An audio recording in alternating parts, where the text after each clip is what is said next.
I am Wang C. Wherever you see my picture, click on video to hear about grammar. Thank you. Hello, I am Wang C. Wherever you see my picture, click on video to hear about grammar. Thank you. Hello.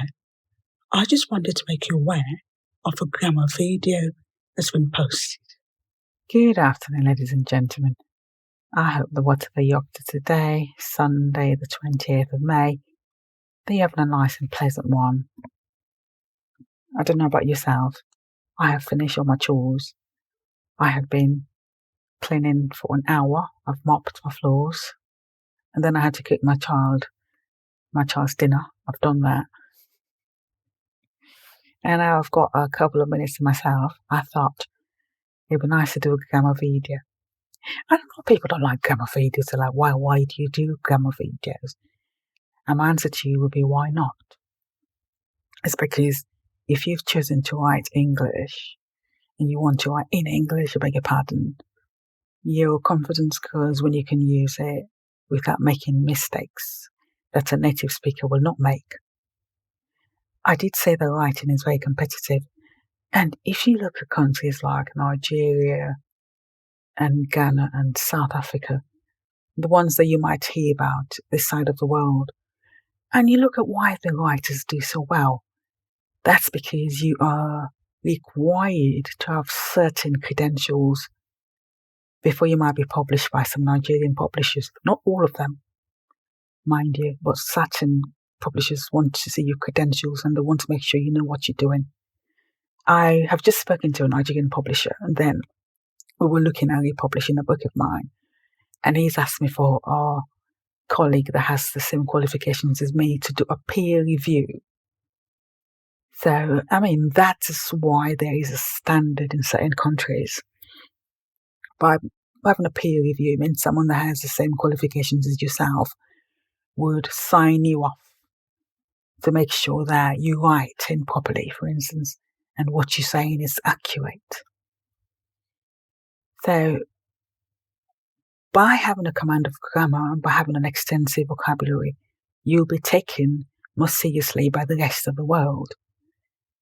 And writers are encyclopedias when it comes to English, because you're going to present it in a fresh way that the ordinary person doesn't know how to.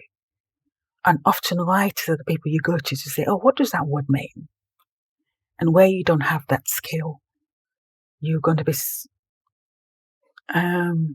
you're going to struggle to be taken seriously, because writing is an occupation. And the tools of the trade, if you write in English, are a command of the grammar of English. Or if your language of choice, for example, is French, I would never write in French because I don't have a command of French. You have to have a command of that language. And I mentioned a Nigerian publisher. Some publishers require you to have a background in English or literature before they'll even touch your poetry or your stories. And I've just had experience with a Nigerian publisher. That's why I mentioned it. Okay, so let's go ahead now and recap the participles.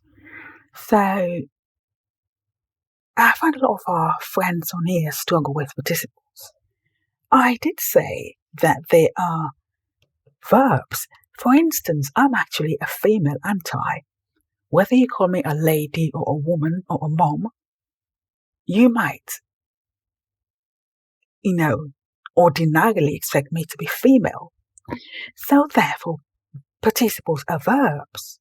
Whether you call them participles or participles adjectives or participle clauses, they are actually verbs.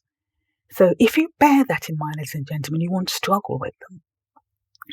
They're mostly ing words, or sometimes they might be the third form of the verb. So the third form of the verb would be this. First form will be I speak. The second form will be I spoke. The third form will be I have spoken. Let's look at another example. The first form will be I read. The second form will be I read, spelled the same way. The third form will be I have read. Now I'm going to get people confused. I use that irregular verb to show you that sometimes the word doesn't change, but the pronunciation does. So when we look at the third form, as you can see on the page, of the verb, that's your participle. Some participles are also present participles, ing words, sitten, haven't. Do you know them as gerunds?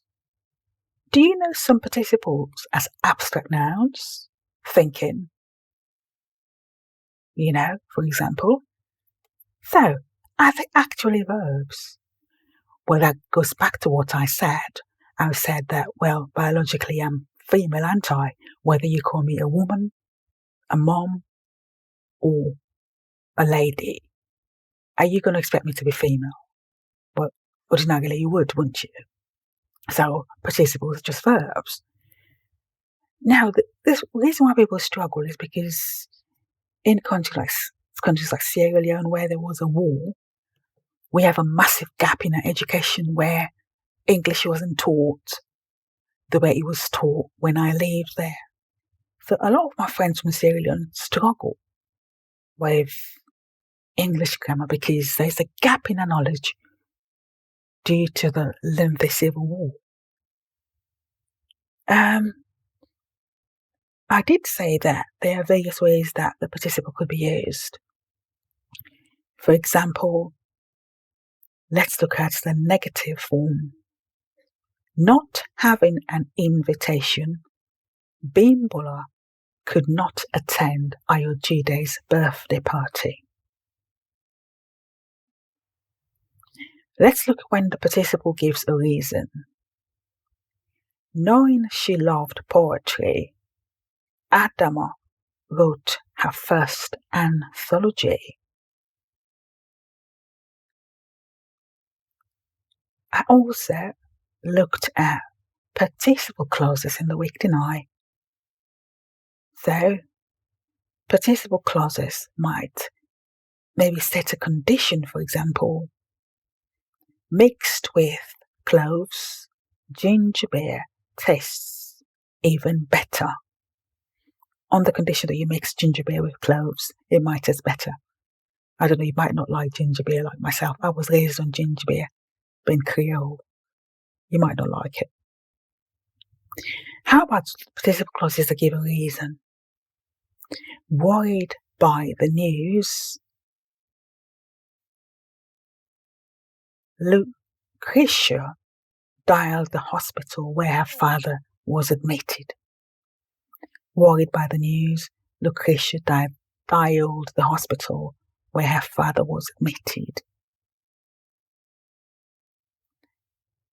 Did I explain participle clauses as subordinate clauses? Let me explain what that means. A subordinate clause might be one that has a conjunction as a header, conjunction adjoining words, and they're on my page. But also, I want to look at when it forms part of an independent or main clause. And without the independent or the main clause, the subordinate clause will have no meaning. So participle clauses are the subordinate clause that needs to be joined to a main or its dependent clause. I'm going to go quiet so you can have a read of the examples.